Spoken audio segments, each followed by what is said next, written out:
बिस्मिल्लाहिर्रहमानिर्रहीम। अस्सलाम वालेकुम नाज़रीन, मैं हूं मोहम्मद आसम और आप देख रहे हैं we serve taxation YouTube channel. आज की हमारी वीडियो का टॉपिक है कि how to file tax return for freelancer. Freelancer अपनी टैक्स रिटर्न कैसे जमा करवा सकता है, या अगर वो न्यू फाइलर बनना चाह रहा है तो वो कैसे फाइलर बन सकता है। इस हवाले से तमाम तफसीलात आपको इस वीडियो में बताई जाएंगी।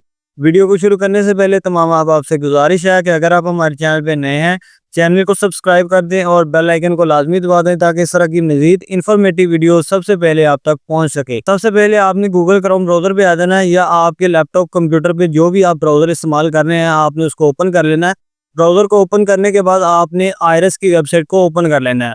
आईआरएस की वेबसाइट मैंने आपके सामने ओपन करके रखी हुई है और यहाँ पे आगे आपने अपना लॉगिन करना है। अगर आपका लॉगिन बना हुआ है, आप पहले से रजिस्टर्ड हैं, तो यहाँ पे आप अपना CNIC नंबर और पासवर्ड लिख के यहाँ से लॉगिन कर लेंगे। अगर आप पहले से रजिस्टर्ड नहीं है, आप न्यू फाइलर बनना जा रहे हैं, तो आप न्यू रजिस्ट्रेशन पे क्लिक करेंगे। जैसे ही आप न्यू रजिस्ट्रेशन पे क्लिक करेंगे, आपके सामने एक फॉर्म ओपन हो जाएगा। यहाँ पे आपने अपनी बेसिक इन्फॉर्मेशन और एड्रेस की इन्फॉर्मेशन देके यहाँ से आप अपनी रजिस्ट्रेशन कर सकते हैं। इस हवाले से रजिस्ट्रेशन करने के हवाले से मेरी चैनल पे पहले वीडियो मौजूद है, जिसका लिंक डिस्क्रिप्शन में डाल दूंगा। आप देख के अपनी रजिस्ट्रेशन कर सकते हैं। रजिस्ट्रेशन करने के बाद आपने मेन वेबसाइट पे आना है और यहाँ पे आपने अपना लॉगिन करना है। लॉगिन के लिए आप यहाँ पे अपना CNIC नंबर लिखेंगे और यहाँ पे आप अपना पासवर्ड लिखेंगे। पासवर्ड लिख के यहाँ से आप लॉगिन कर देंगे। जैसे आप लॉगिन करेंगे तो आपके सामने ये एक डैशबोर्ड ओपन हो जाएगा। हमारा टॉपिक है कि फ्रीलांसर अपनी टैक्स रिटर्न कैसे जमा करवाएगा, या वो न्यू फाइलर अगर बनना चाह रहा है तो वो कैसे फाइलर बन सकता है। फाइलर बनने के लिए टैक्स रिटर्न जमा करवाना जरूरी होता है। अगर आप 30 जून 2025 से पहले फाइलर बन रहे हैं तो आप सिर्फ 2024 की टैक्स रिटर्न जमा करवाएंगे और 1000 रुपये का ATL जमा करवाएंगे और आप फाइलर बन जाएंगे। अगर आप 30 जून 2025 के बाद फाइलर बन रहे हैं तो आप 2024 और 2025 की टैक्स रिटर्न जमा करवाएंगे और 1000 रुपये का 2025 का ATL चालान जमा करवाएंगे और आप फाइलर बन जाएंगे। टैक्स रिटर्न को ओपन करने के दो तरीकेकार हैं। सबसे पहले आपको डैशबोर्ड के ऊपर नजर आ रहा होगा नॉर्मल रिटर्न के हवाले से, यहाँ से आप क्लिक करके टैक्स रिटर्न को ओपन कर सकते हैं। दूसरा ऑप्शन यहाँ से आपको डिक्लेरेशन का नजर आ रहा होगा, इसके ऊपर जब आप क्लिक करेंगे तो आपने रिटर्न स्टेटमेंट ओरिजिनल पे क्लिक कर देना है और यहाँ से आपको नॉर्मल रिटर्न का ऑप्शन नजर आ रहा है। इसके ऊपर जब आप क्लिक करेंगे तो यहाँ पे आपसे वो टैक्स पीरियड पूछ रहा है। यहाँ पे आपने टैक्स पीरियड बताना है कि आप कौन से ईयर की टैक्स रिटर्न जमा करवाना चाह रहे हैं। अगर आप 2024 की करवाना चाह रहे हैं तो आप यहाँ पे 2024 लिख के यहाँ से इसको सिलेक्ट कर लेंगे। सिलेक्ट करके यहाँ से इसको कंटिन्यू कर देंगे। जैसे आप कंटिन्यू करेंगे आपके सामने एक फॉर्म ओपन हो जाएगा जिसको हम रिटर्न का फॉर्म बोलते हैं। इसमें आपने अपनी तमाम डिटेल ऐड करनी है। सबसे पहले आपने टैक्स चार्जेबल पेमेंट वाले ऑप्शन में आ जाना है। ये आपको ऑप्शन नजर आ रहा होगा फाइनल फिक्स टैक्स के हवाले से, इसके ऊपर आपने क्लिक करना है। जैसे आप इसके ऊपर क्लिक करेंगे तो यहाँ पे आपने सबसे नीचे आ जाना है। सबसे नीचे आएंगे तो यहाँ पे आपको एक ऑप्शन नजर आ रहा होगा export of services under section 154A 1%, और ये आपको एक ऑप्शन नजर आ रहा होगा export of IT services under section 154A 0.25%। यहाँ पे मैं आपको बता दूं कि पाकिस्तान में एक अदारा है Pakistan software export board PSEB के नाम से। अगर आप उसमें रजिस्टर्ड हैं तो फिर आपके ऊपर आपकी जो इनकम है उसके ऊपर 0.25% के हिसाब से टैक्स लगता है। अगर आप उसके साथ रजिस्टर्ड नहीं है तो फिर आपकी जो इनकम है उसके ऊपर 1% का टैक्स लगता है। मिसाल के तौर पे मैं आपको समझाने के लिए यहाँ पे लिख रहा हूँ, हमारी इनकम है इस साल में 12,65,500। अमाउंट लिखने के बाद यहाँ पे आप इसको कैलकुलेट करेंगे। कैलकुलेट करने के बाद आप ये देख सकते हैं कि इसके ऊपर जो टैक्स बन रहा है वो 12,655 रुपए टैक्स बन रहा है। यहाँ पे अमाउंट लिखने के बाद यहाँ से इसको कॉपी करेंगे। कॉपी करने के बाद आप आ जाएंगे बिजनेस वाले हेड में। बिजनेस वाले हेड में आएंगे तो यहाँ पे आपने अदर रेवेन्यू के ऑप्शन में आ जाना है। यहाँ पे आने के बाद यहाँ पे आपको ऑप्शन नजर आ रहा होगा fee for technical professional services. यहाँ पे आपने इसको ऐड कर देना है। यहाँ पे भी आपने अपनी अमाउंट को ऐड कर देना है और यहाँ पे आपको ऑप्शन नजर आ रहा होगा amount exempt from tax subject to fix final tax. हमने अपनी जो इनकम है वो फाइनल टैक्स में ट्रीट किया है, हमने उसको वहाँ लिखा, तो लिहाजा हम यहाँ पे भी उसको लिख देंगे। आपकी इनकम के हवाले से, आपके इनफ्लो के हवाले से जो भी एंट्री आपने फाइनल टैक्स में करनी है उसको आपने एग्जम्प्ट वाले कॉलम में भी, यानी कि फिक्स एंड फाइनल टैक्स वाले कॉलम में भी लिखना है, और यहाँ पे नॉर्मल इनकम वाला जो कॉलम है यहाँ पे भी आपने उसको लिखना है। लिखने के बाद आप यहाँ से इसको कैलकुलेट कर देंगे। कैलकुलेट करने के बाद आप यहाँ से इसको सेव कर देंगे और उसके बाद आ जाएंगे बिजनेस एसेट्स इक्विटी लायबिलिटी में। ये आपकी इन्वेस्टमेंट के हवाले से है, यानी कि आपका बिजनेस कैपिटल। यहाँ पे आप उसकी अमाउंट लिख देंगे। मिसाल के तौर पे हमारे पास 1 लाख रुपए का लैपटॉप है। लिखने के बाद यहाँ पे आपको कैपिटल नज़र आ रहा होगा, यहाँ पे भी हाँ आप लिख देंगे। लिखने के बाद आप यहाँ से इसको कैलकुलेट कर देंगे। कैलकुलेट करने के बाद आप इसको यहाँ से सेव कर देंगे। अब हमारी जो इनकम है, हमने यहाँ पे टैक्स चार्जेबल फाइनल टैक्स में जो हमने इनकम अपनी लिखी है, इसके ऊपर जो टैक्स बन रहा है वो 12,655 रुपये बन रहा है। इसको आप पे करेंगे। वो यहाँ पे आप कंपोटेशन वाले ऑप्शन में आएंगे। यहाँ पे आने के बाद सबसे नीचे आएंगे। जब तक आप टैक्स पे नहीं करेंगे आपकी टैक्स रिटर्न जमा नहीं होगी। टैक्स पे करने के लिए यहाँ पे प्रीपेड PSID पे आप क्लिक करेंगे। जैसे प्रीपेड PSID पे आप क्लिक करेंगे तो आपके सामने ये डिटेल ओपन होगी। यहाँ पे आप थोड़ा सा नीचे आएंगे तो यहाँ पे जनरेट PSID पे आप क्लिक करेंगे। जैसे ही जनरेट PSID पे आप क्लिक करेंगे तो आपकी ये PSID बन जाएगी। यहाँ पे आप इसको प्रिंट करके आप अपने लैपटॉप कंप्यूटर में इसको सेव कर सकते हैं। सेव करने के बाद आप इसको पे कर देंगे।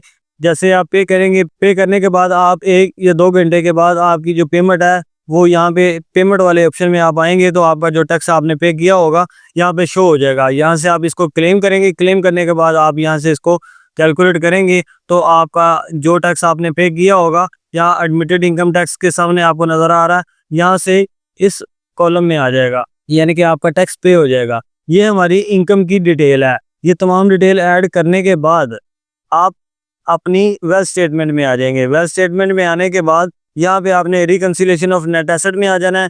यहाँ पे आने के बाद आपने जो इनकम अपनी लिखी है, हमने इनकम लिखी है फाइनल टैक्स में, यहाँ पे आप इसके सामने अपनी जो इनकम है आपने वहाँ लिखी है वो यहाँ पे भी लिख देंगे। लिखने के बाद आप यहाँ से इसको कैलकुलेट कर देंगे। कैलकुलेट करने के बाद आप आ जाएंगे पर्सनल एसेट में। पर्सनल एसेट में आने के बाद हमने बिजनेस का कैपिटल लिखा है तो यहाँ पे प्लस के निशान पे क्लिक करके यहाँ पे अगर आपका कोई बिजनेस का नाम है, आपने अपना कोई सेटअप बनाया हुआ है, आपने उसका नाम रखा हुआ तो आप यहाँ पे वो नाम लिख देंगे। अगर आपने कोई नाम वगैरह नहीं रखा हुआ तो आप यहाँ पे डॉट लगा के सबमिट करेंगे। सबमिट करने के बाद आपने जो अपना बिजनेस कैपिटल है वो आप यहाँ पे लिख देंगे। और उसके बाद अगर आपके नाम पे कोई प्रॉपर्टी है, कोई एग्रीकल्चर या कमर्शियल इंडस्ट्रियल कोई भी प्रॉपर्टी है तो आप यहाँ से उसको ऐड कर सकते हैं। और उसके बाद यहाँ पे आप एनिमल, अगर आपके पास कोई है तो आप यहाँ पे एनिमल अमाउंट ऐड कर सकते हैं। और उसके बाद यहाँ पे आपको ऑप्शन नज़र आ रहा होगा क्या, अकाउंट एनुइटी बाउंड का, यहाँ पे आप अपना बैंक अकाउंट ऐड करेंगे। प्लस के निशान पे क्लिक करेंगे। यहाँ पे आप अपना बैंक अकाउंट नंबर लिखेंगे। बैंक अकाउंट नंबर लिखने के बाद यहाँ पे आप बताएंगे कि आपका अकाउंट करंट है, सेविंग है, कौन से बैंक में है। लिखने के बाद आप यहाँ से इसको सबमिट कर देंगे। सबमिट करने के बाद यहाँ पे आपके सामने ऑप्शन नज़र आ रहा होगा आपको, यहाँ पे आपने अपने बैंक अकाउंट का क्लोजिंग बैलेंस लिखना है। अगर आप 2024 की रिटर्न जमा करवा रहे हैं तो आप 30 जून 2024 का बैलेंस लिखेंगे। अगर आप 2025 की रिटर्न जमा करवा रहे हैं तो आप 30 जून 2025 का क्लोजिंग बैलेंस यहाँ लिखेंगे। मिसाल के तौर पे मैं आपको समझाने के लिए ये डिटेल लिख रहा हूँ। आपने अपनी जो एग्जैक्ट डिटेल है वो यहाँ पे ऐड करनी है। मिसाल के तौर पे हमारे पास 30 जून 2024 को इतना बैलेंस था, हमने वो ऐड कर दिया। लिखने के बाद आप यहाँ से इसको कैलकुलेट कर देंगे। और उसके बाद थोड़ा सा नीचे आएंगे, यहाँ पे आपको डेट नॉन बिजनेस का ऑप्शन नज़र आ रहा है। अगर आपने किसी भी दूसरे पर्सन को कोई लोन वगैरह दिया हुआ है तो आप यहाँ पे प्लस के निशान पे क्लिक करके आप यहाँ पे वो ऐड कर सकते हैं। और उसके बाद यहाँ पे मोटर व्हीकल का ऑप्शन आपको नज़र आ रहा है। अगर आपके नाम पे कोई गाड़ी है, कोई बाइक है, कोई भी किसी भी किस्म की कोई व्हीकल आपके नाम पर है तो आप प्लस के निशान पे क्लिक करके यहाँ पे आप उसका रजिस्ट्रेशन नंबर लिखेंगे। रजिस्ट्रेशन नंबर लिखने के बाद यहाँ पे आप बताएंगे कि वो आपकी जो गाड़ी है या मोटरसाइकिल है वो कौन सी कंपनी की है, उसका मॉडल क्या है और उसकी इंजन कैपेसिटी क्या है, वो आप तमाम डिटेल यहाँ पे बताएंगे। लिखने के बाद आप यहाँ से इसको सबमिट करेंगे। सबमिट करने के बाद यहाँ पे आप उसकी अमाउंट लिख देंगे कि आपने वो कितने में ख़रीदी हुई है। मिसाल के तौर पे हम यहाँ पे लिख देते हैं कि हमने वो ख़रीदी है 1,35,500 रुपये में। लिखने के बाद आप यहाँ से इसको कैलकुलेट कर देंगे। कैलकुलेट करने के बाद आप थोड़ा सा नीचे आएंगे, यहाँ पे आपके सामने आपको ऑप्शन नज़र आ रहा होगा प्रीशियस पोजेशन। अगर आपके पास कोई गोल्ड वगैरह आपने ख़रीदा हुआ है तो आप यहाँ पे वो ऐड कर सकते हैं। और उसके अलावा यहाँ पे हाउस होल्ड इफेक्ट है, आपके पास कोई हाउस होल्ड इफेक्ट आइटम्स हैं तो आप यहाँ पे वो ऐड कर सकते हैं। पर्सनल आइटम्स हैं तो वो यहाँ पे ऐड कर सकते हैं। और उसके बाद कैश है, कैश अगर आपने कुछ सेविंग रखनी है तो वो मैं आपको आगे चल के बताता हूँ, तो आप यहाँ पे वो ऐड कर सकते हैं। ये तमाम डिटेल यहाँ पे ऐड कर सकते हैं। और उसके बाद मज़ीद थोड़ा सा जब आप नीचे आएंगे, अगर आपने किसी भी किस्म का कोई लोन वगैरह लिया हुआ है तो आप यहाँ पे ये आपको ऑप्शन नज़र आ रहा होगा credit non business advance borrowing credit deposit के नाम से। यहाँ पे आप प्लस के निशान पे क्लिक करेंगे। यहाँ पे आप अगर आपने किसी फैमिली मेंबर से लिया हुआ है तो यहाँ पे आप उसका CNSC नंबर लिखेंगे और यहाँ पे आप बताएंगे कि मैंने फलां बंदे से लोन लिया हुआ है। लिखने के बाद आप सबमिट कर देंगे। अगर आपने किसी बैंक से लिया हुआ है तो आप यहाँ पे बैंक का अकाउंट नंबर लिखेंगे और यहाँ पे बताएंगे कि आपका जो अकाउंट है वो कौन से बैंक में है। वो लिखने के बाद आप यहाँ से इसको सबमिट करेंगे तो आप यहाँ पे वो अपना लोन ऐड कर सकते हैं। उसके बाद आप आ जाएंगे पर्सनल एक्सपेंसेस में। पर्सनल एक्सपेंसेस में आने के बाद यहाँ पे आपने अपने तमाम एक्सपेंसेस को ऐड करना है। आपके जो भी एक्सपेंसेस आपने किए हुए हैं साल भर में, ट्रैवलिंग का, इलेक्ट्रिसिटी का, व्हीकल रनिंग मेंटेनेंस का और उसके बाद वाटर, गैस, टेलीफोन का, जो भी आपके एक्सपेंसेस हैं वो आप तमाम एक्सपेंसेस यहाँ पे ऐड करेंगे। मैं आपको समझाने के लिए सिर्फ एक ही हेड में अपने तमाम एक्सपेंसेस ऐड कर रहा हूँ। आपने अपने जो तमाम एक्सपेंसेस है वो मुख्तलिफ हेड में ब्रेक करके लिखने हैं। वो ऐड करने के बाद आप यहाँ से इसको कैलकुलेट कर देंगे। कैलकुलेट करने के बाद आप आ जाएंगे रिकन्सिलेशन ऑफ नेट एसेट में। यहाँ पे आने के बाद आपकी ये जो इनकम आपको अनरिकनसाइल्ड अमाउंट में नज़र आ रही है और यहाँ पे आने के बाद आपको ये जो अनरिकनसाइल्ड अमाउंट में ये अमाउंट नज़र आ रही है इसको आपने ज़ीरो करना है। जब तक आप इसको ज़ीरो नहीं करेंगे आपकी टैक्स रिटर्न जमा नहीं होगी। अगर आपके पास कोई ऐसा प्रीवियस ईयर से चला आ रहा है, आपके पास कोई सेविंग पिछले सालों से चली आ रही है, तो फिर आप नेट एसेट प्रीवियस ईयर में वो अमाउंट लिख देंगे। मिसाल के तौर पे हमारे पास 5,45,650 रुपए पिछले साल से चले आ रहे हैं, यानी कि प्रीवियस ईयर से चले आ रहे हैं। लिखने के बाद आप यहाँ से इसको कैलकुलेट कर देंगे। ऐड करने के बाद आपकी ये जो अनरिकनसाइल्ड अमाउंट है यहाँ से आपने इसको कॉपी करना है। कॉपी करने के बाद आप आ जाएंगे पर्सनल एसेट में। पर्सनल एसेट में आने के बाद यहाँ पे आप आ जाएंगे कैश नॉन बिजनेस। यहाँ पे आप अपनी वो तमाम अमाउंट यहाँ पे ऐड कर सकते हैं। आप अपने पास कैश में सेव कर सकते हैं, ये आपकी सेविंग हो जाएगी। यहाँ पे आप जब ऐड करेंगे तो आप यहाँ से इसको कैलकुलेट करेंगे। अब आप देख सकते हैं हमारी जो अनरिकनसाइल्ड अमाउंट है वो ज़ीरो हो गई है। जब आप तमाम डाटा ऐड कर लेंगे तो यहाँ पे आपने इसको कैलकुलेट करने के बाद सेव करना है। सेव करने के बाद आप आ जाएंगे एट्रीब्यूट में। एट्रीब्यूट में आने के बाद यहाँ पे आपने अपना बिजनेस सेक्टर सेलेक्ट करना है, क्योंकि हमने अपनी इनकम को डिक्लेयर किया फाइनल टैक्स में और बिजनेस वाले हेड में, लिहाजा हम अपना बिजनेस सेक्टर लाजमी सेलेक्ट करेंगे। यहाँ पे आपको ऑप्शन नज़र आ रहा होगा एक्सपोर्टर्स इंफॉर्मेशन टेक्नोलॉजी। हम अपनी सर्विसेज को एक्सपोर्ट कर रहे हैं, हम एक फ्रीलांसर हैं, हम बैरूनी मुल्क में अपनी सर्विसेज को एक्सपोर्ट कर रहे हैं। तो यहाँ पे हम एक्सपोर्टर इंफॉर्मेशन टेक्नोलॉजी यहाँ पे सेलेक्ट करके यहाँ से इसको सेव कर देंगे।